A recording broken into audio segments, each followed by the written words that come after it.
Welcome to the only show bringing cops and the community together for some real talk and some real listening.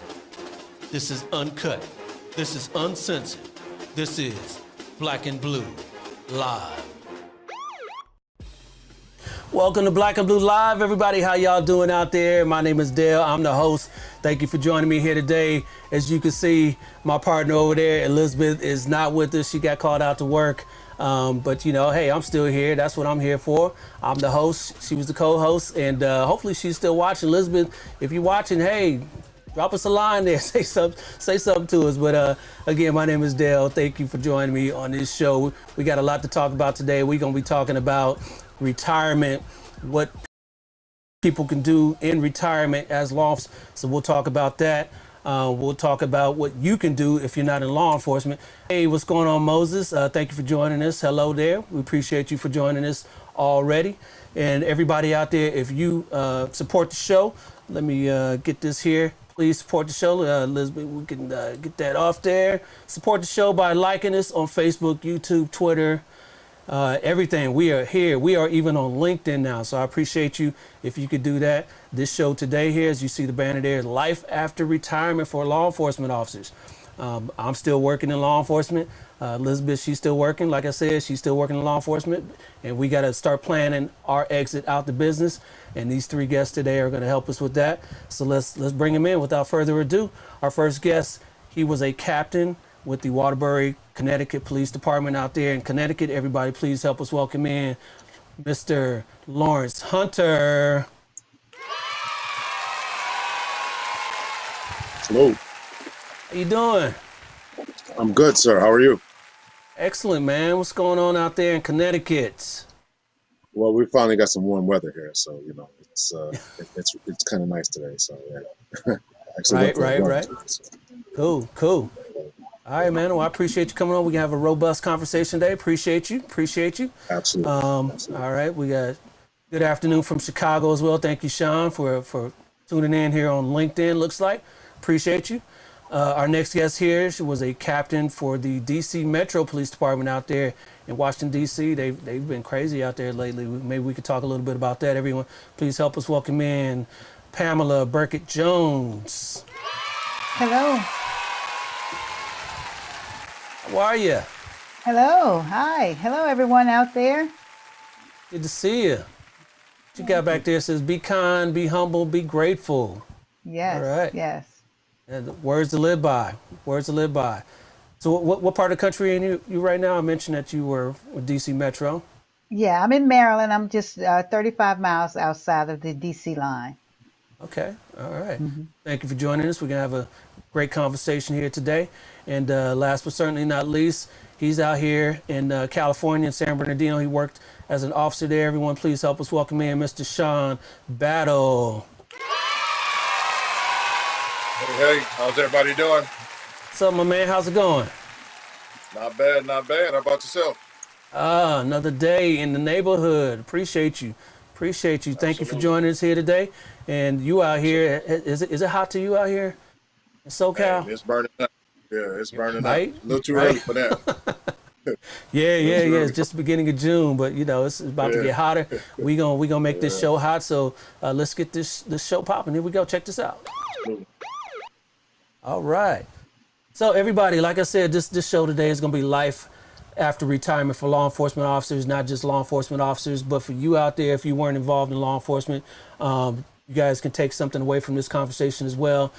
These guests here are going to tell us about, first of all, let's talk about what you did, how long you were in the career and all that, and then we'll move along with the conversation there. So Lawrence, why don't you tell everybody where you worked, how long you worked in the business, and we'll go from there.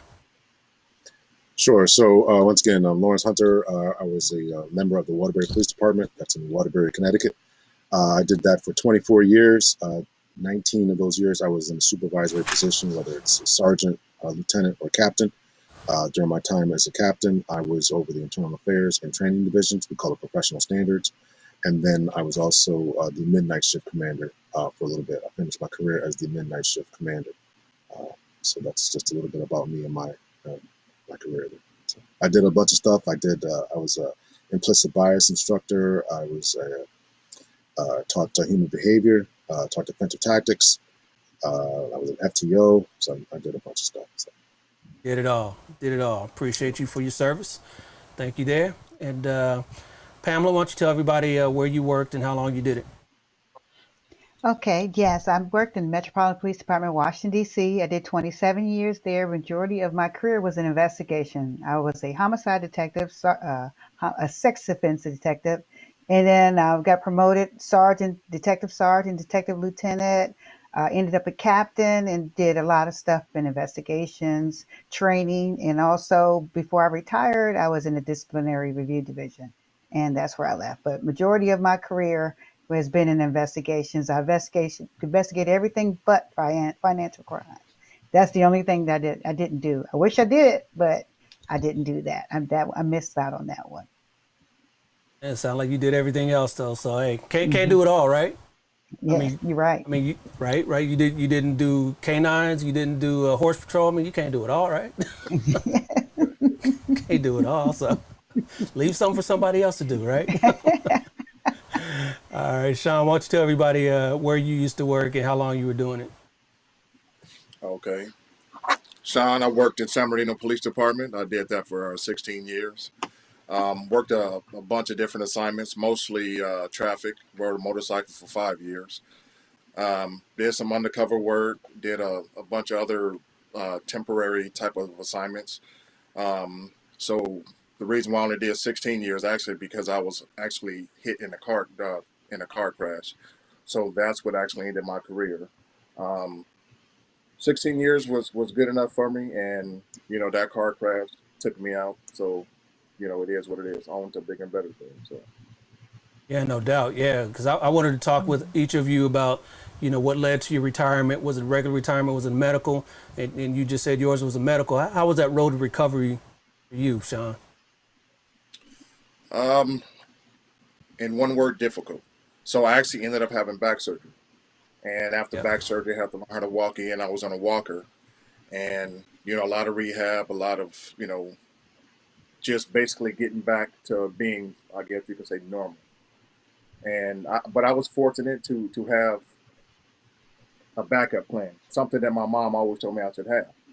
Always make sure you have a backup plan. Yes. Luckily, I already have my college degree before I became an officer, so I was able to transition from the streets into the classroom. I went back, got my credential from UC Riverside, and been in the classroom since. All right. Yeah. Appreciate you on that. Appreciate you on your road back. You pretty. What would be on your scale of 1 to 10? How far you made it back to normal? Uh, Honestly, it depends on the day and the weather. So there's some days that are most of my days are about a 6. I have some Okay. days that are about an 8 or 9. But will I ever get back to 100%? Absolutely not. I mean, I do have screws and pins and everything in my spine, so I'll never be 100%. But you know, I'm just Yeah. thankful to be walking. To be honest with you. Yeah, no doubt. People don't realize that this profession, takes a lot out of us physically and mentally, Hmm. but physically. So you are a walking, breathing example of that, and I'm glad that you made it through. That you're here to talk to us today about your experience. And Lawrence, you had similar experience with your retirement as well. Why don't you tell us about that? Yeah, so during the end of my career there, I figured, I found out that I had three 90% blockages in my heart. So I had emergency triple bypass surgery. And as a result of that, I said, it's time to call it quits. Um, so I'd gone, probably about as far as I could go in the department. And I had a good career. And so just to concentrate on my health, I decided to make sure that I took care of number one and retired from at that point. So yeah, it was a little bit of the medical emergency that kind of prompted me to really kind of rethink where I want to go in my life. So, And how's your recovery from that? oh, it's been great. I mean, there was no damage to my heart. I mean, I just went for a run right before this podcast. I've been working out. I've been dragging my daughter along with me. We've been riding bikes and going for runs. Yeah. Completely changed my diet. I do the whole food vegan thing, to nothing but fruits and vegetables and good Wow. whole grains. So yeah, Yeah. completely radicalized the way I think about nutrition and everything that happened. So I was 45 years old, and they're telling me I had three blocked arteries, and I was going for walks and doing everything I thought I should have been doing, but still the diet just caught up with me. So as a result of that, I just really kind of changed the way I'm thinking about and I'm doing much better today. Yeah, that's another thing that gets us is the diet in law enforcement, because those hours that Yeah. we work. I'm sure you're working a lot of nights and long hours as well. And unless you do that meal prep, it gets a lot of us where you just stop and just grab a burger or grab whatever you can, and a lot of that's not good for you. So Well, after a while, it that's catches up to definitely you. the case. Yeah, it's That's definitely definitely the the case. case, and you're absolutely right. I work a third shift, and we would just go into the 7-Eleven and just grab whatever, and it just caught Yeah. up with me. So, and then on my nights off too, which was terrible. Just didn't do the right thing. The kids are everybody's asleep, and I'm up playing video games, eating ice cream. So that wasn't the best thing to do. So Yeah, I think not. Probably not. Well, I'm glad you made that road back to recovery back, and that you're doing good now. The lifestyle you there. We got a VVV on Facebook who says it is said that there can be a lot of mental health, substance abuse, stress, etc. within law enforcement. What recommendations do you have for those starting the career to help reach a healthy retirement? Will you jump in there, Pamela? What do you think about that? What's some advice you could give people thinking to get into this profession to reach a healthy retirement? Definitely. I think you pretty much need to really go in thinking that way. As far as once you take them in, because of what the job is unpredictable. Like Lawrence was saying, you're grabbing whatever you can to eat, but you actually need to really consider, okay, I need a routine. I know we're going to work 8 hours, 12-hour shift, but on my time off, what am I doing for self-care? What am I doing as far as my nutrition, as far as eating? Am I eating healthy? Because you can always bring. I know it was several officers throughout my career that they didn't eat out. They brought their food. They brought the healthy food so they can make sure they get that Yep. nutrition. So that's one thing I would definitely say. Plan. Make sure you're looking to have that and get that healthy lifestyle and just don't, just go to work, come home, sleep, and do it all over again. Make sure you put yourself as a priority throughout the career as well. Yep. Got to stay active.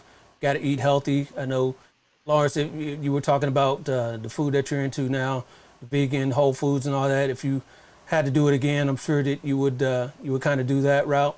Would it be hard for you to go that route as far as uh, bringing your food to work and all that?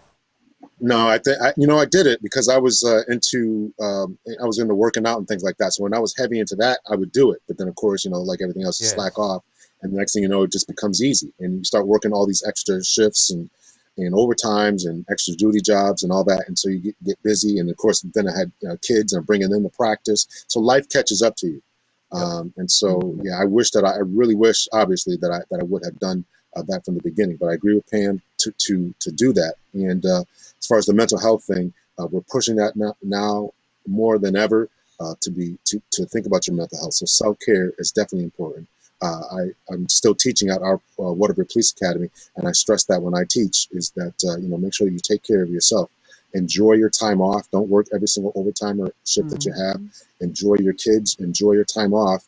Eat healthy. And then, of course, if you are struggling with some things, don't be afraid to talk to someone. So those are some of the things that I talk about when I'm giving advice. Good job. No doubt, no doubt. Pamela, we didn't get to you when we talked to the other gentleman here about when they retired. You said you had over 27 years, was it, with DC Yes, Metro? 27. So I would assume that was a regular retirement. So were you ready to go Yes. when you? Oh, definitely. I didn't even get that out. I didn't even get that out way out. Yes, yes. And I'm saying that because I made a promise to myself in the academy when I first came on. I'm going to do everything I can do that I want to do in the police department. And then when my time came, I was going to prepare myself and leave. And with our job, I'm not sure every police department has different retirements, but with DC, it's 25 years, age 50. Of course, when I got to my 25, I was not 50 yet. So I had to stay extra years. But however, doing that extra time, I was planning for my next. But definitely, I was ready because I was doing all that planning and being strategic about how I want my portfolio to look. So I was prepared to leave, and I knew it was nothing that they could pretty short of saying, "Hey, we're gonna make you assistant chief." I was leaving out the door. I didn't care what rank that they had because my mind was already set that I was gone when it was my Right. time. If they weren't gonna make you the commandant, the czar, you wouldn't have stayed. Nope. Nope, nope. I hear you. I hear you. Yeah, the retirement out here. Let me ask you real quick, Sean. Were you you were obviously 3 of 50, but you Right. didn't. Yeah, but you were medical. So Correct. it's a little different retirement. My problem is our agencies out here. The 3 of 50 formula is once you reach 20 years, at least at age 50, you get 3% for every year that you did. 3% of your Hmm. salary. So if you do 30 years, that's 90% of your salary at the time you retire. Hmm. So Hmm. I'm over 50. Like I said, I got 4 more years to go, and that's because I did almost 9 years with the feds. So when I came to work with the local department here, that wasn't reciprocal. So that's Hmm. 9 years lost at my job. So I got to do Hmm. an extra 4. So I'll retire at 55. No big deal. I think I'm Hmm. halfway decently healthy. So um, I'll just stick it out. Knock on wood. I can make these next 4 years, and then I'll call it quits. 9 years, I had to roll that retirement out into a different fund. So it was, like I said, it wasn't reciprocal. So I'm still here with y'all. I'm still here, still working it, still working it. Appreciate it though. So we were talking about that, you guys, Pamela, that you had to make a plan, a financial plan. Why don't you talk about that real quick? What was your plan to exit out? Well, the plan was definitely, I looked at, try to, like you said, you have to do without 25 is an extra 3% each year state. Of course, so I already knew what my numbers were going to be. Basically, if I just did the basic math, I knew what my numbers were going to be. Well, so I knew that the bills I had and what I needed to take care after retirement needed to take care, my retirement needed to take care, and plus, really, so I could have a great lifestyle, just in case I decide I want to take off a little bit after work. So basically, I did a really financial outlook of what I had now versus what I'm going to need to get rid of. So I actually start chopping down the things that I can just let go and then work. And even if I had to work overtime, anything else, I did it so I can make sure that, hey, retirement is going to cover me no matter what. Everything else is extra. And I'm still that way 3 years out. I mean, I've been retired for 3 years now, and it's still that way. Everything I've done, which we'll get into what we're doing now, but now that's all extra. That's all bonus. That's all just money in the bank, basically. You There you know. go. Yeah, yeah. And Sean, so yours was a little sudden, I'm sure. Did you have time to plan out what you were going to do uh, financially in the retirement? Were you able to do that?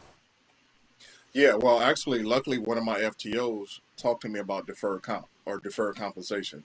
So one of the things Hmm. he said was, "Hey, make sure you put money aside each and every paycheck, so when you do retire, you have extra money coming in." So luckily, I listened, and so all that stuff is paying off now. There you go. But like I said, I'm also, well, actually, when I was teaching or when I was working as an officer, I actually took a job at a trade school. So I was teaching at ITT Tech and also working as a police officer on my days off. So that in and of itself gave me experience to once life as a police officer was done, I had something else to kind of fall back on, and that's one of the reasons why I became a teacher. All right, yeah, and we'll get into what everyone's doing now. Got a Sean says that was great planning, Captain Jones. Yeah, great planning on your part. Yeah, and you still living that today. You said so. Yeah, I gotta get on that. the wife is telling me, saying, hey, what you gonna do when you retire? You can't just be spending up all of our money. So we need to cut these expenses and do this, that, and the other. And that's a good thing. People start, as you start getting towards retirement, pay off your car, pay off if you could pay off your house, just pay off all those little expenses. That's what you need to do because now you're on a fixed income, right? Absolutely, Absolutely. absolutely. So we were talking about financial plans. Lawrence, what did you do? I mean, because I know yours was kind of sudden as well too, and you decided that you were going to call it quits after your health scare there. Were you ready to retire as far as your finances? Were you able to do something else? Were you thinking about that? Yeah, so I too did the deferred comp thing. I put a bunch of money into that. And so that was probably it as far as the planning. I'm always jealous, envious when I hear about these different plans that other departments have. My department was, this is what you get after 20 years, period, point blank, take it or leave it. Yep. So, Yep. so we don't get, you don't get these different 3% for being over 50 or all these different bells and whistles. It was just a simple kind of thing. So I just kind of took that retirement, and my other plan was just I went back to school when I was a lieutenant. I had not achieved any degree, so I went back to school when I was a lieutenant and completed 3 degrees in 6 years. I got my associate's, bachelor's, and master's in 6 years, and so that was my plan. What? Is just to kind of knock it out and be able to do something when I retired. So yeah, that was my plan. Wow. All right. Yes. Yeah. That's what's up. I think that deserves some applause there. 3 degrees and 6 years there. That's what's up. I just recently got my master's degree after 20 years. It's about 20 years in between getting my bachelor's. So, it's definitely tough, but it can be done. It's never too late, right? Never too late. That's never too late. That's correct. Never too late. So that's another thing I wanted to get into, education. So I know, Sean, you were talking about that, why don't you tell us, what are you doing now and how did you go that route? How'd you achieve that route? Well, like I touched upon earlier, while I was an officer, I was actually teaching an ITT tech. So I did that for a couple years, and once again, like my mom always said, have a backup plan. So my Yep. backup plan was, okay, after 25 plus years, I'll actually get into teaching. Well, that 25 years came a lot sooner than I thought. So one of the things I did was I reached out to an old friend of mine who was a principal at a high school, and she was the one that said, I have the perfect job for you. And she hooked me up with everything, and she said, okay, all you need to do is go back, get your credential, and you're fine. And after I would say 2 months of being retired, I was actually in the classroom, and while in the classroom, I was actually getting my working on my credential as well. And now that my credential is done, I'm a full fledged high school teacher now, and I teach public safety in San Bernardino. That's what's up, man. Congratulations on that. It's a little different being in the classroom now, I would say, right? It's a lot different being in the classroom. A lot different. Yeah. All right. I Appreciate enjoy that. it though. Yeah, the students are willing and eager to learn. Yeah. So I'm happy and I'm thankful that I'm in this opportunity to actually give back to them. So Yeah. Yeah. I'm So definitely grateful. because that class is actually an elective that they select to get into. So Correct. those kids are more interested in the career one way or the other. Do you find that some of the kids are there just to kind of be antagonistic, or are they actually willing to learn and hear and kind of interested in the profession? I have a little bit of both. There are some whose family members, and they tell me these things. Oh, my family member was arrested, and how come this, and why the police do that, this, that, and the other. Yeah. So I say, listen, it's not my word. So we're gonna pull out the law books. We do a lot of stuff from the vehicle code and the penal code, as well as the Bill of Rights. We look at all these things, and this is why officers do this. And if an officer says this, this is the legal way to do it. And then if they do something wrong, I'm not telling you to go say no, that's not the way you do it. But I'm saying there's a process in court. I mean, we touch upon pretty much everything law enforcement, from the courts to forensics to evidence collection to everything. So there's nothing that's untouched. I have visitors come in my class, and They are free to ask visitors any questions that they want to, from from homicide to forensic specialists to what we call kitty crimes to anything like that. You're free to ask any questions so you can learn from these professionals. Absolutely, yeah, yeah, and it's good to that you talk on current events that are going on now, so that they understand, if things aren't going the way they're supposed to be going, the street's not the place to handle that. Right, So get right. through that encounter and then make a complaint. So it's good Absolutely. that you're letting the kids know that right away. You know what I mean? So you mentioned that you had some contacts there that kind of guided you. One of your contacts was a high school principal. Do any of you have any contacts that you used to kind of help you with your profession now, what you're doing after retirement? Did you kind of parlay those relationships that you made on the job into something that you're doing now? What about you, Pamela? No, I really haven't. Basically, I've just actually kind of went out on my own. I'm doing a whole bunch of things. Tell us But about it. if I've What are you actually, doing? right now, first thing I would talk about is, because I'm gonna have to go over to Sean, is I'm a professor at a college in Southern Maryland, and I teach criminal justice classes. So I do that, and then also I have my own business now that I'm a coaching consultant, which I work a career strategist where I work with individuals who pretty much like us in law enforcement, military, who's been in military, been in those careers where we've kind of been, and they're so controlled and they take so much of our time and our life that when it's time to get out here to do something else, we kind of get stuck and we don't know what we Yeah, want to do. So I like working with that because I've been there before. When it's time to retire, like I talked about me planning, but the planning part is, what do I do next? So a lot of people don't know because we go to roll call. They tell us where we're going to be, what we're supposed to do, or we have someone that's over top of us trying to tell us how they want things and how we should do them, and we're checking back. And so our environment has been so controlled where we've lost touch with our inner being and ourselves.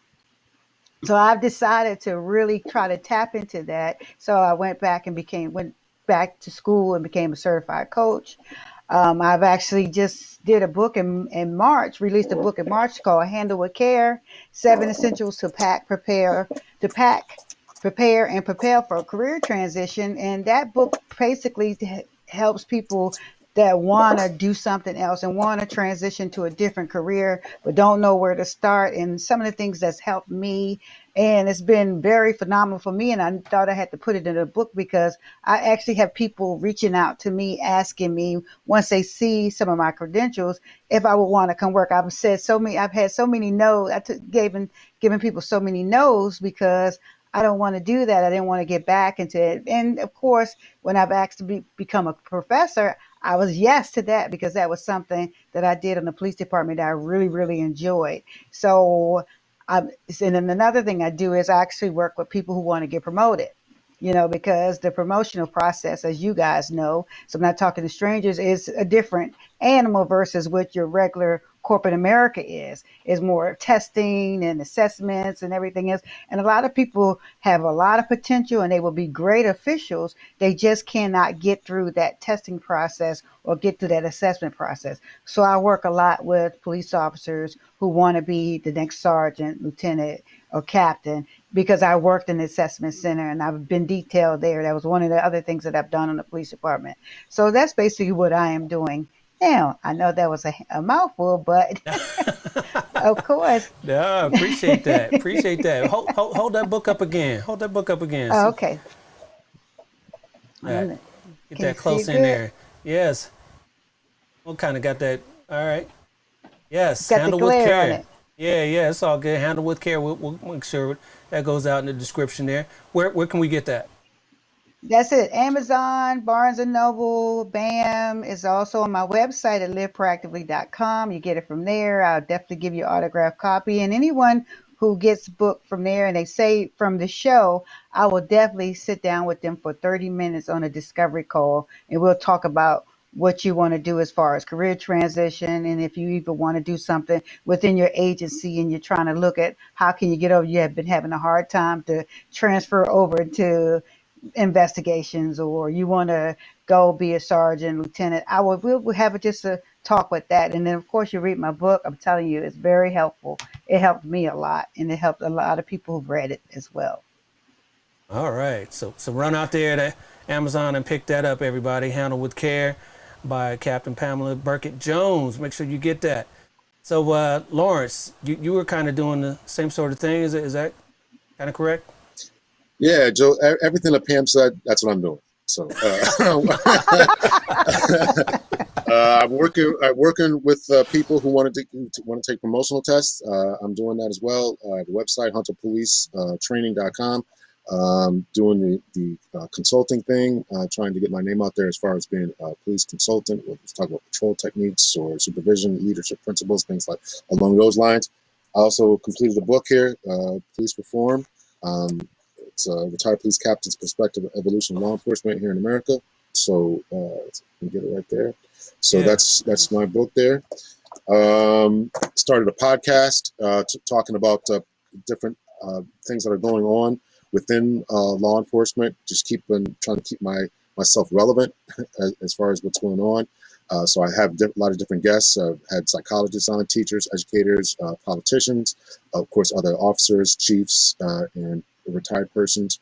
Dale has been on the show, which I really appreciate. And so we just had a great time just talking about what's going on in law enforcement and how we can make things a little bit better.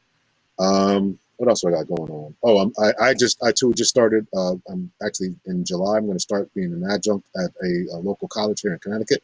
I'm looking to do that a little bit more. I'm hoping to get a full-time position somewhere. So everything that Pam said, times two. That's what I'm doing. So. Yay. All right. Yes. Give it up for him, everybody. Yes. Real quick there. Gary Peterson on LinkedIn says, "Hey Lawrence, good job." I second that.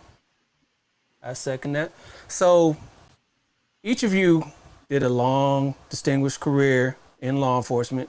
You guys are out now, but I'm sure there's some stuff about the job that you missed. I mean, I know when I spoke to you, Pamela, were you ready to go? And you were like, yes, you were. But I'm sure there's some things that you missed about the job. Why don't we talk about that? Especially since Sean, your job was cut kind of short there. What do you kind of miss about the job? The number one thing I miss is the camaraderie.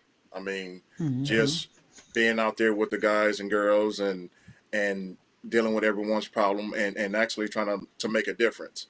And just the whole, hey, we were able to take care of someone's problem. We looked out for these people. We made these people safe. That was Yep. always a great feeling for me.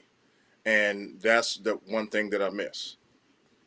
Yeah. I feel you on that one. What about you, Lawrence? What do you miss about the job? Oddly enough, I actually miss sitting in the meetings and kind of strategizing about the next thing that's going on. I know that what's going on now is crazy, but I actually kind of miss thinking about how do we change what's going on. The protests, or how do we analyze this, and how do we get to the root of this, and how do we fix things, and how do we communicate with the public and all that. So I actually miss that. I might be kind of masochistic in that, but I enjoyed that aspect of it. It was a challenge, and it got me thinking, and got us thinking about how we can fix things. So I missed that aspect of it. Yeah, absolutely. Let's welcome in some of our new viewers that are just coming in here on LinkedIn. Producer Liz, if we can get them on real quick, or I will do that on my end here. We got Lynette Clements saying, "Good evening, everyone. Appreciate you. Thank you for joining us there." And then next gear from Isadora Mensa. I hope I'm saying your name right there. Hello, guys and gals. Thank you for joining us here on LinkedIn. Appreciate you. So, Pam, I know there's some things you miss about the job. Come on now. Yes, it is. Divulge it. Yes, Divulge it. yes, definitely. Okay. Divulge it. Now, definitely what Sean says, the camaraderie. But Yeah. I will also say I really miss too the parts that people don't hear about. helping people, through whatever problems they may have, and just meeting citizens that need your guidance and help, and just seeing that smile, so I miss meeting and talking with different people that, I don't get to talk to every day now that I'm retired, or just helping and seeing that gratification and that smile that you've helped me move along. So I definitely, on top of Sean's, that's my number one, is camaraderie. But secondly, I miss that part of being able to help people, do whatever they may need us for when they called Facts. us to their home. Facts. Yep. I enjoy that. I enjoy that as well. But on the flip side, what don't you miss about the job? Can I go first? Yeah, you got Well, you have the She's floor. chopping at the bit there. Let me You have talk the about what I floor. don't like. Now, Lawrence, I don't miss what you missed. The sitting in those meetings and the meeting after the meeting after the meeting after the meeting. I don't miss that. Have the Yeah, big yeah. meeting, now we got to have a smaller meeting, and then we have to even have a smaller meeting. So We I had the definitely pre-meeting. We don't had miss. pre-meetings too. Yes. Oh, I forgot the pre-meeting as well. The meeting before the meeting. That really Wow. Yeah. never tells you anything about what the real meeting's going to be about. So it never really connect, as I could say. But definitely that's what I don't miss. I don't miss sitting around and, really not getting anything accomplished and having a bunch of meetings where you could be doing something else. And Yeah. that's real. That's honest. And this past year was crazy out in that area. So you missed all that. I mean, you didn't have to be involved in all the craziness all the way up to January 6th with the Capitol. So Mm-hmm. yeah, you missed all that. Thankfully you're here and able to talk to us about it. Sean, what don't you miss? That's a tough one. In today's, I guess, environment, I don't miss it. It was I left right on the beginning of some of that stuff, and what I don't miss is I'll just say the political way certain things are handled. The way officers are not allowed to address whatever the problem is.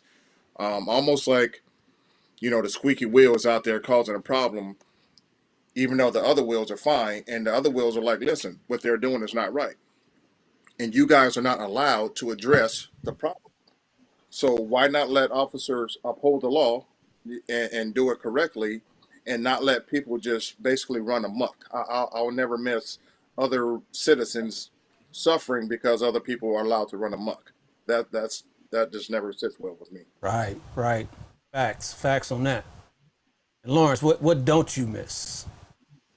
Yeah, I think that's a tough one too. But I don't miss the negative uh, pushback comments from the public, how they despise the police. I mean, of course, Yeah. I'm hearing that now, but I don't miss that at all. I think there's a lot of misperceptions about the police that are these misperceptions are bolstered by just bad information, whether it's on social media or even the regular media. Just saying everything is crazy. Every time you hear um, a black man was shot by an unarmed black man was shot by the police. I mean, that's just not the story, or not the whole story. So Right.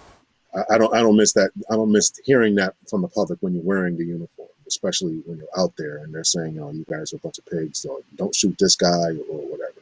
I don't miss that. Any of that. So, Yeah. And it's tough because our kids are getting indoctrinated and all that. And, quick story. I went to a 7-Eleven about a month ago. I got a bunch of coupons, that, for a free Slurpee that I give away to kids, And our schools were just going back into session, so I had these about a year. So I went into the 7-Eleven to make sure they were still good, right? So when I went in there and I was talking to the clerk, there was about I don't know, had to been like 12-year-old girl, had her hands up when she saw me, right? At first I thought it was cute. She was just trying to be funny or whatever. And then you could see she was really scared. She was, her hands were up. I was like, honey, it's okay. You don't have to worry. And so her mom came up and said, yeah, he's a good cop. Don't worry about it. And I'm like, really? You got to tell her I'm a good cop? These are sort of things that, kids are hearing from either their parents, their friends, social media, the regular media itself. And this is a 12-year-old girl who was terrified to see me. and these things are going on every day. So I had to make sure I gave her a couple Slurpee coupons and sticker badge and all that, and sit and talk to her for a minute and make sure she knows that what she's seeing in the media isn't what's happening, what's going on. So it was a shame to see that. It was a shame to see that, but that's what's going on. You guys don't have to worry about that right now. Hopefully I'll be on the other side of that real soon as well. Real soon. You guys still keep in contact with people that you used to work with? Yeah. Yeah, Definitely. I definitely do. I definitely Me do. too. I mean, like I told you before, I have to, because it's a state mandate that I have people in the industry still come into my classroom and talk to my students. So any chance I get, I'm trying to recruit people. Like I try to recruit Pamela anytime she's in California. And Lawrence, same thing. If you're in California, you got to come by my class and talk. And Dale, same thing. So any officer, and the more variety I have, the better. So anyone who's in law enforcement in any capacity, you can be an ID tech or a forensics person or whatever the case is. I need you to come to my class so these students can see that law enforcement as a whole is huge. There are so many different jobs versus, hey, you just hooking and booking. No, there's people that do so many other things that keep that department running successfully. So they need to see that. Facts. So anybody that wants to do that, contact me at Black and Blue US. Just drop me a DM, and I'll make sure that Sean gets that information. Please. If you wanna go into his classroom and talk to his kids about law enforcement, we need that, because just like I just said, these kids are getting indoctrinated to what they think law enforcement is, and we need to show. That's what this show is about too. Show the other side of it, the true side, right? The true side. Mm-hmm. So, who are you keeping in contact with, Pamela? Oh wow, it's several people. Of course, my business keeps me in contact with, especially people who are trying to get promoted. I still keep in contact with close friends that we've developed a relationship throughout our career. Stay in contact, and then of course I'm in contact with a lot of the officials that with my supervisor, my managers. We stay in contact as well, especially the great ones that were turned out to be mentors and pretty we've developed a relationship that was beyond the job. So I'm Yeah. definitely staying in contact. All right. So you guys are all former law enforcement, all retired now. Your significant others. I would assume that maybe they're not in law enforcement. Are they still working as well? I mean, you guys are still staying busy. Are they still working as well too? Are they retired? Significant others? Yeah, my significant other's still working. He's not in law enforcement, but he's still working. Yep. Yeah, that's the thing. I know, Lawrence, you talked about, your agency didn't have any of those retirement perks that some of our agencies had, but nonetheless, you didn't have to work till 65. I mean, on a regular retirement, right? Well, I mean that is the good thing. I mean, they actually changed the parameters because when I retired, I was less than 50, and I started collecting my retirement. And so people now after me have to do. I think that now they have to be 55 to collect their retirement. So I think they was 25 and 55. I think to start collecting. So I mean, Yeah. that's a perk. I mean, if it's anything. So, but and as Yeah. far as my yeah. So that's Yeah, I cool, mentioned guess. I mentioned the 3 of 50 formula that we have out here. But that was before these financial crises, and a lot of agencies were going to the 57. I think it's with a 2.5 at 57. So Yeah, that that's formula what that it. I did. So yeah, a lot of agencies they have to wait. The new people getting hired have to work until they're 57. But people in private industry and all that, they say boo hoo, because they got to work till they're 65, right? But Hmm. again, our job takes different stresses on us, takes tolls on our bodies, Yes. mentally, all that. So, a lot of cops are broken, by the time they reach those 20, 25, Hmm. 30 years.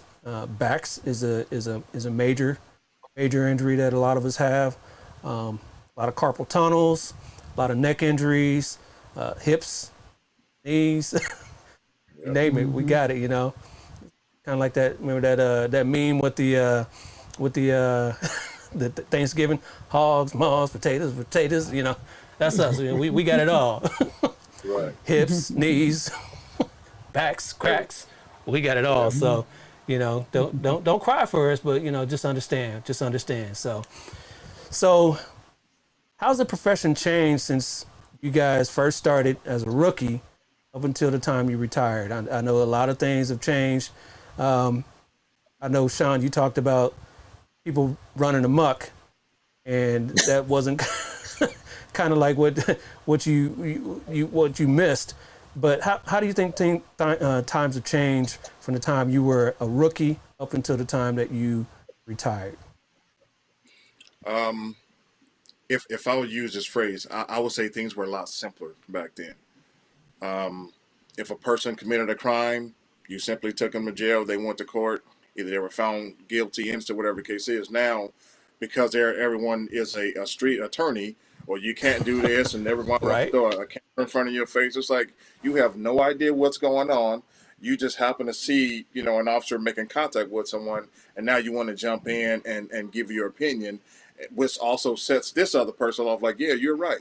I don't have to do this. Don't listen to these people right here, because they don't know what's going on. They don't know what I saw. Yep. It could be something simple as, okay, you were jaywalking, and I'm making contact because you're jaywalking, which is against the law. And Right. this other person like, no, you can do whatever you want to do. Don't even listen. Don't do this.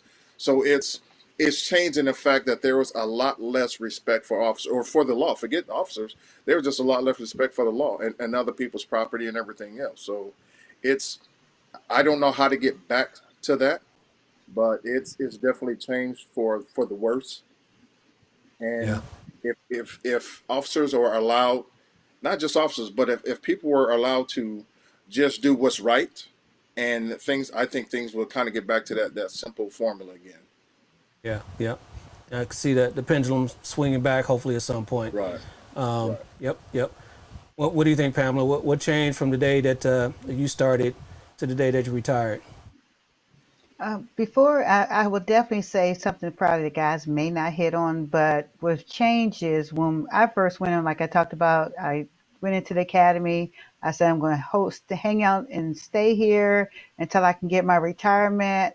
I am going to go through thick and thin. But what I saw before I left is, and it's still going on now, and I think it's even worse with all the things that's gone in the media, that the officers are not staying.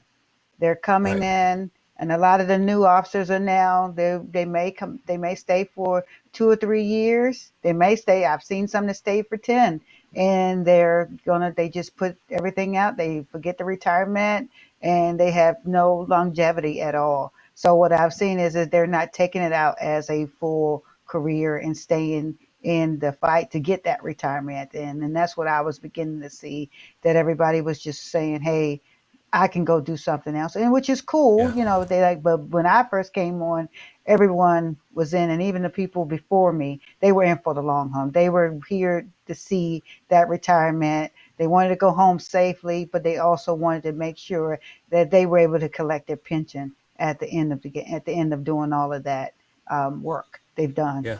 So Yep. that's one thing I would say. Yep. I would say that it's good if they're leaving after a couple years, or they found that they're not built for this. Don't stay for 25, 30 years if Hmm. you're not built for it. Yeah, get out after a couple years, because we don't want you around, first of all, for 30 years if you're gonna be Hmm. hating all that time. And just find something that you really want to do. And some people don't realize that until they do a couple years. But I agree with Yeah, that. but you I know agree what? with that. I saw some of them that were they were good officers. They would be really, really good, but the job just could not keep them, and you were losing some of the ones that were going to be probably really, really good, and they could probably even be great managers and leaders, but they just couldn't do it. But then you saw the people who were just in it for just to come to work, get the paycheck or whatever, and take it, and they stayed. And Yeah. that's what I said. I saw a lot of really good guys walk out the door Yep. before, towards the end of my retirement. That's kind of a phenomenon now that's happening. A lot of people are losing their job because of the climate that we're in nowadays too. Hmm. So, yep, yep. Lawrence, Yeah, I'm going to kind of piggyback off of those two answers. I think that the technology that has changed, and some of it has been good. We got tasers, we got better radios and all this. But along with that came the body cam videos, and of course cell phone videos. And I think to Sean's point is that a great disrespect for law enforcement came in because we saw some of the things the officers did, which we didn't get the full story, which I would agree with. But also, it emboldened a lot of people to say, "Yeah, I got you on camera. You're not going to hit me now," and this, that, and the other. So now the disrespect comes along. And to Pam's point is, once that disrespect comes along, these good officers say, "Hey, forget it. I'm not dealing with this for 20 years." And I myself, and this is a phenomenon that's going around the country, saw people either jump from agency to agency because they were just looking for the best package, financial package for themselves, or they just said, "Forget it.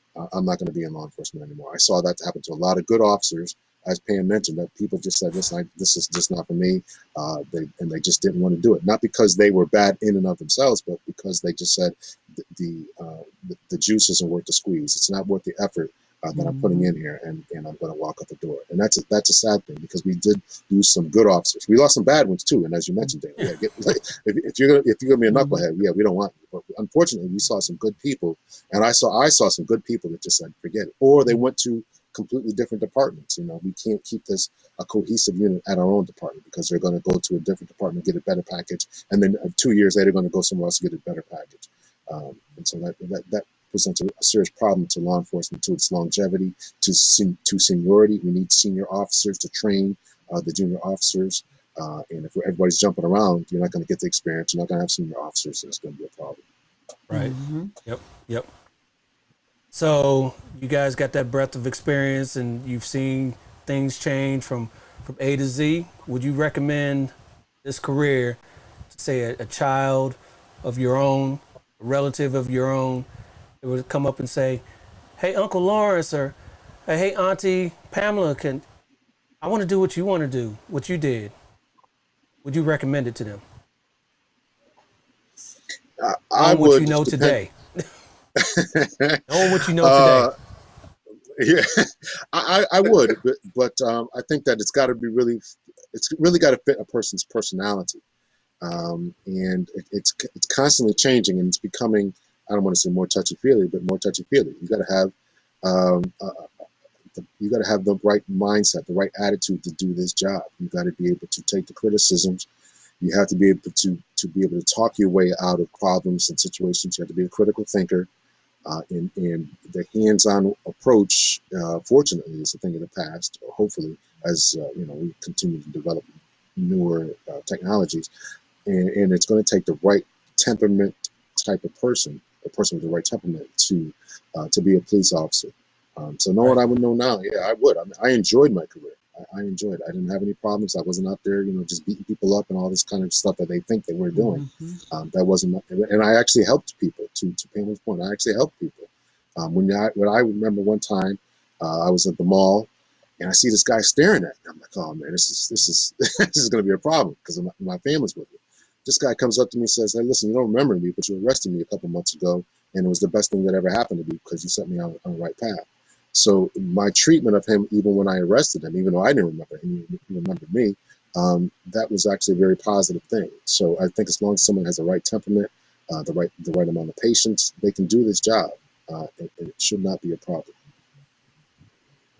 Yep.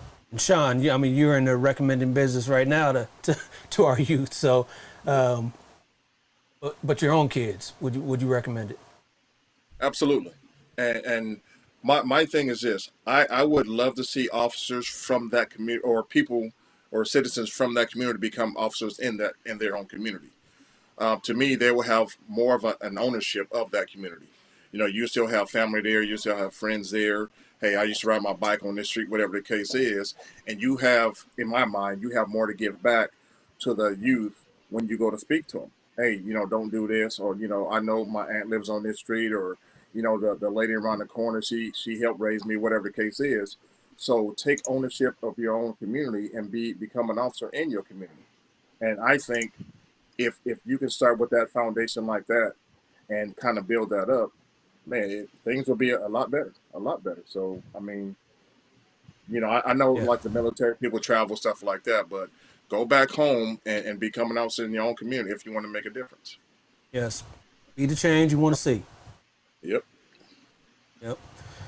Pamela, would you recommend law enforcement? Definitely, I would most definitely I would recommend it. And also one thing too about it, besides what the guys were saying, is so many different things that you can do in this career, in this law enforcement career. You can do the local agency. You can do a federal agency.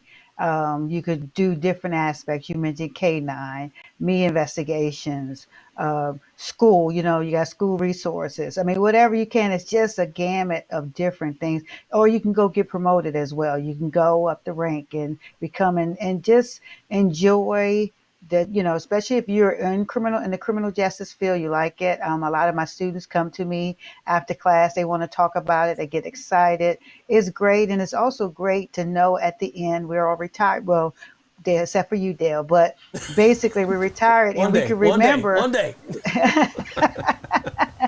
We can remember, just like Lauren said, we can remember who we helped. We can remember just watching someone grow up from when we first started as an officer till we retired, and we look back and they say, hey, you know, I remember you when you used to come, you know, walk the beat. You know, you were in your area and I was only 5 years old. Now you look at them, they're 25, going to college or whatever Yes. they decide to do. That's a great feeling. That's great to know. And you cannot get that in any other career of just getting rewarded of what you've done to help people get along and to go along as far as in life. And it's gratifying. It's self-gratifying as far as that you made a difference. And it's something that you could take in your older age while you're on the rocking chair, finally talking to your grandkids or great grandkids, and you give them those stories. Those are the stories you can come up with, besides saying that I worked and now I have a pension,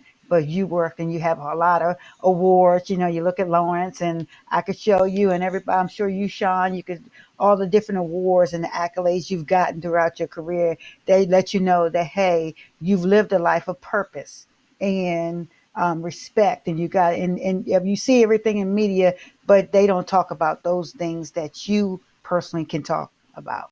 So Yes. definitely, I definitely would recommend it. Yes. And I love that part about our profession. I'm going to toot my own horn, toot the profession's own horn, is we got the best stories, right? You know, you can talk Hmm. about with your family and your friends after, you know, a long career. Even, you know, when you're not even talking to other cops, you know. I remember going to, you know, family outings or, you know, outings with friends, and, you know, their kids come up, hey, Dale, tell me about this, you know, tell me about that, you know. You can't do that in any other profession. You can't do that. Firefighters, you know, remember that time we put Hmm. water on that fire? You know, right? Right? Or an accountant, you know, an accountant. Remember that time we balanced those books? You know, I mean, come on now. Law enforcement, Oh, this is man. it. You know, there's, you know, See, Dale, I wasn't gonna go there because I got some friends that are in firefight accountants, and I don't want them to see that. And not I know. so I wanted to Hey, say that, trust. but thank you, Dale. I have a tomorrow on my live show. Tomorrow on my live show, I have a captain, retired captain for the fire department's gonna be so you got to go ahead and say something like that right before she comes on my show. Yes, yes. Oh man, All right, so jeez. so y'all know I like to play games on this show. So before we get you out of here, let's get another comment in real quick. Sean Kennedy says, "Come on, you said no hate, no hate, no hate." Now I'm just tooting our own horn there, Sean. Love it. So we gonna play a little game here real quick. Let me set this up for you. This game here, we gonna call it's the retirement game here. Retirement Jeopardy. Retirement Jeopardy. So what we gonna do here is, y'all know how to play Jeopardy, right?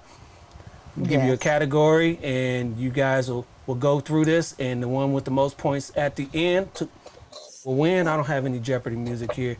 I'll probably get hit with a strike, YouTube copyright strike anyway if I did that, so I won't do that. But let's see, Pamela, since you had the most tenure here, we're gonna allow you control of the board, and you can start off here. So start it off here. What category do you want? Remember, you gotta answer in the form of a question. This is Jeopardy. Okay. Mind your business for 200. Mind your business for 200. All right. Uh-oh. All right. Co-founder of one of the world's most used products recently announced he and his longtime wife were divorcing. Who is Bill Gates? Who is Bill Gates? That is correct. Yes. We got the. There we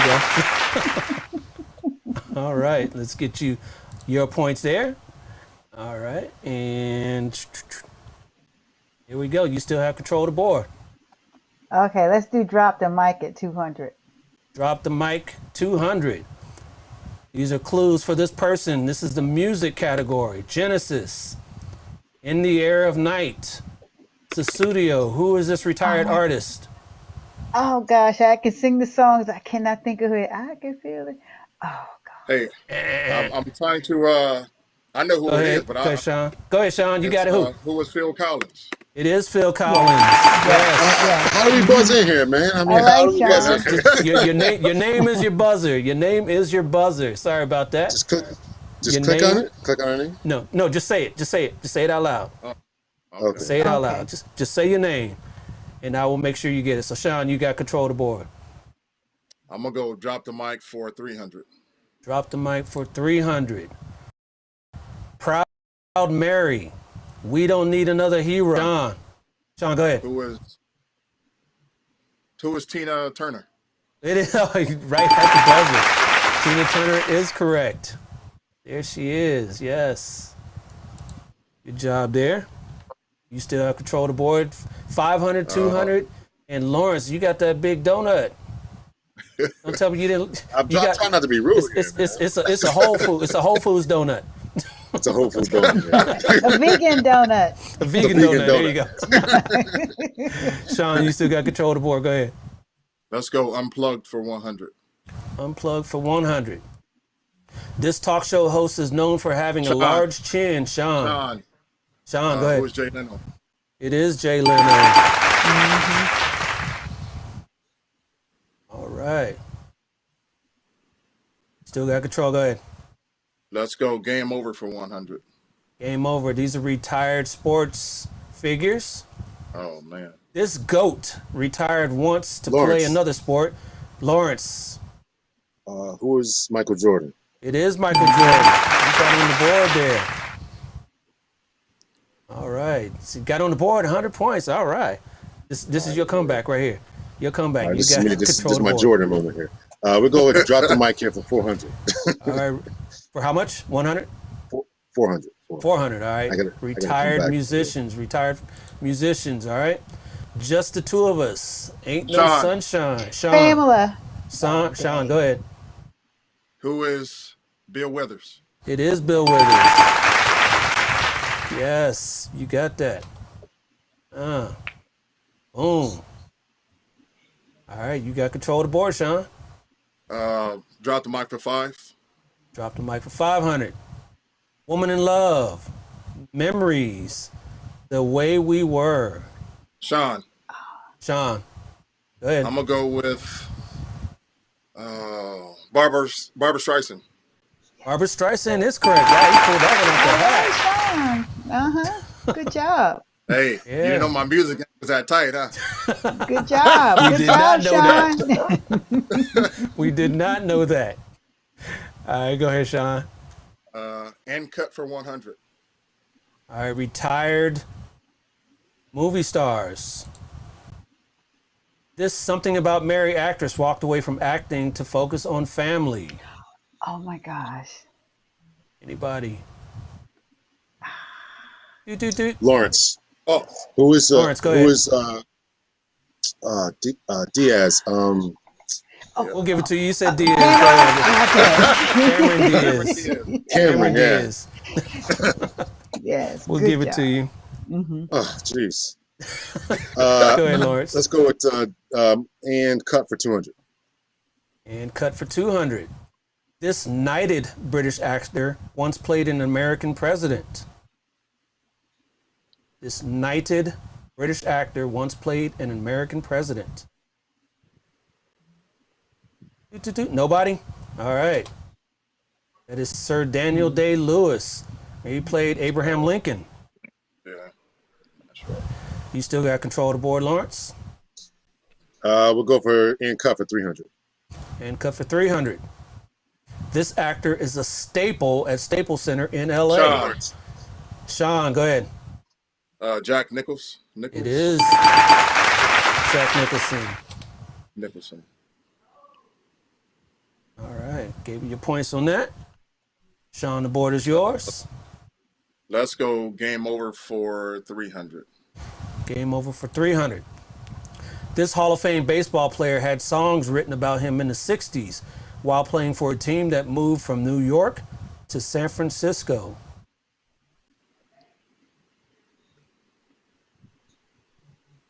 Nobody? That would be Willie Mays. Oh, okay. Say Hey Kid. Order still yours, Sean? Unplugged for 200. Unplugged for 200.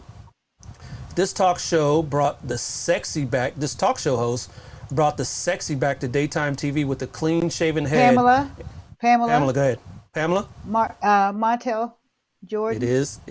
Not Montel. Montel, I'll give it to you. It's not Montel Jordan. This is how we do. Yes, that's Montel Jordan.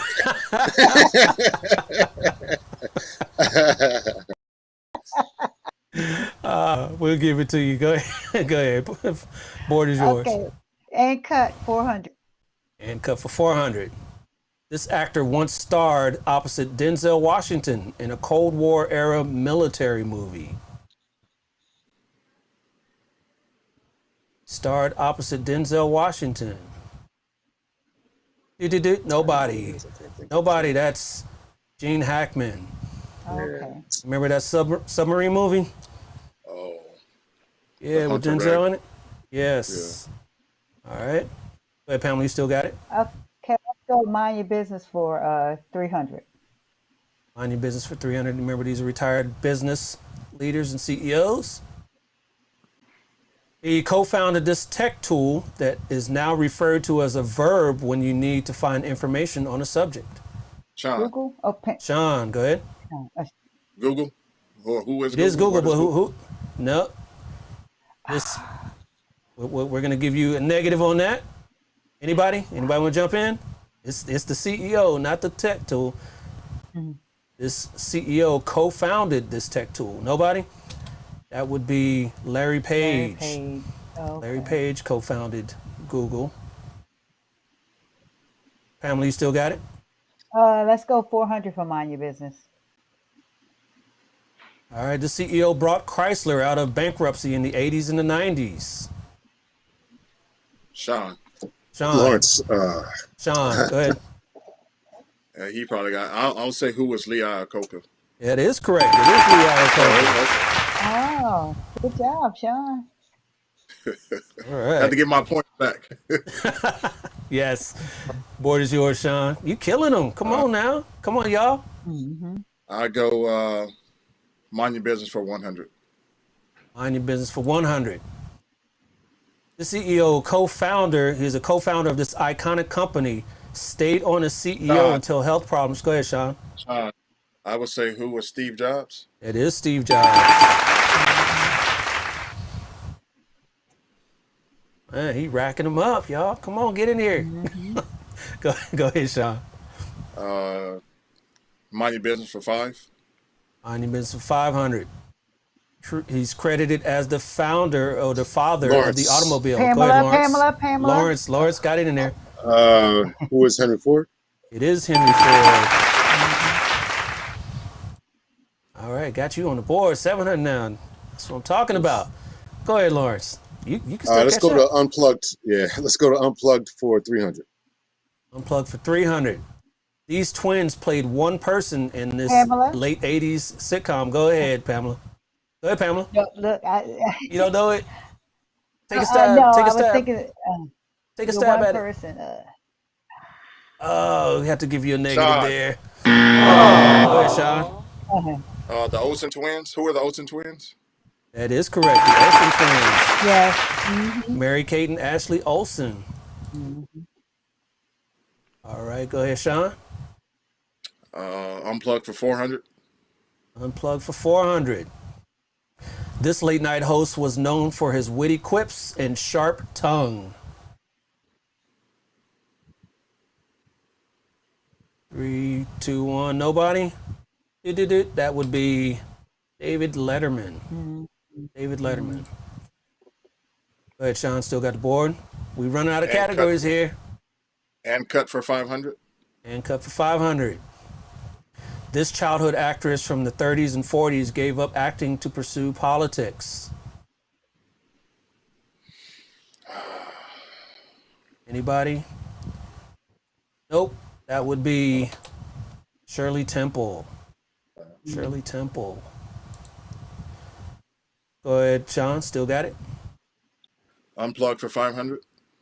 Unplugged for 500. This kind-hearted man had a program that focused on Sean, children's. Go ahead, Sean. who is Mr. Rogers? It is Mr. Rogers. Got him right That's under the good. gun there. Mm-hmm. All right.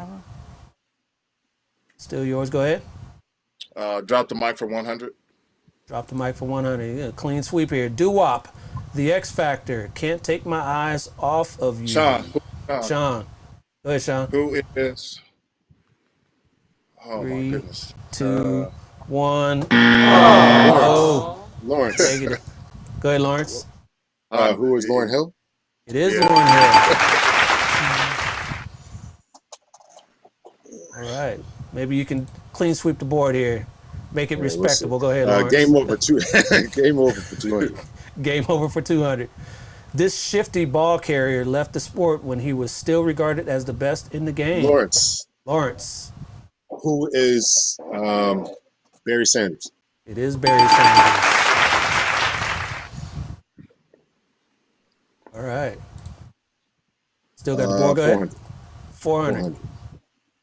This highly skilled quarterback recently called it quits after only a few years due to a constant injury. Highly skilled quarterback recently called it quits after only a few years due to constant injury. 3, 2, 1. Anybody? I can't think of his name. I think it was that dude from Andrew the Colts, Luck. right? Yeah. Andrew Luck. I couldn't think of his name. Andrew Luck. All right. Last but certainly not least, this championship fighter came out of retirement in his 40s to win the belt again. Sean, Sean. who is Go ahead, George Sean. Foreman? It is George Foreman. All right. Look at that. 2,700 to 1,000 to 100. I think, Sean, it is safe to say you are our winner. Appreciate you, man. Man, your breadth of knowledge is unparalleled at this point. Thank you for playing this game with us. All right, that was fun. So as we wrap this up, what do you want our viewers to take away from this conversation that we had today about retirement? We'll start with you, Lawrence. Go ahead. I would say, number one, plan for retirement. Plan today, the day that you enter the academy. And it's never too late to start planning. Some people are 10, 15 years in. It's never too late to start your deferred comp, go back to school, or start thinking about what you want to do before retirement comes. As you can tell from Sean's case, or even from my case, retirement may come much sooner because of the line of work that we do. So start thinking about it today. And so that would be the first thing. And the second thing is, I would say, is really, really take care of yourself, your mental and physical well-being. Don't be in a position where I was in, where you had to be rushed into emergency surgery. So take care of yourself. Take care of yourself. Eat right. Exercise. Start bringing your meals to work. Meal prep. And exercise. Work out. Don't work every single overtime that you have. Take time out to make sure your body rests, get enough sleep, and to exercise.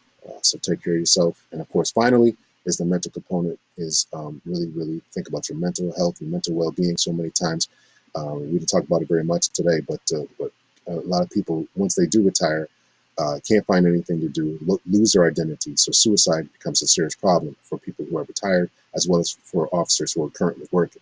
So take care of yourself mentally, spiritually, physically, and plan for life after retirement. Great advice. Great advice.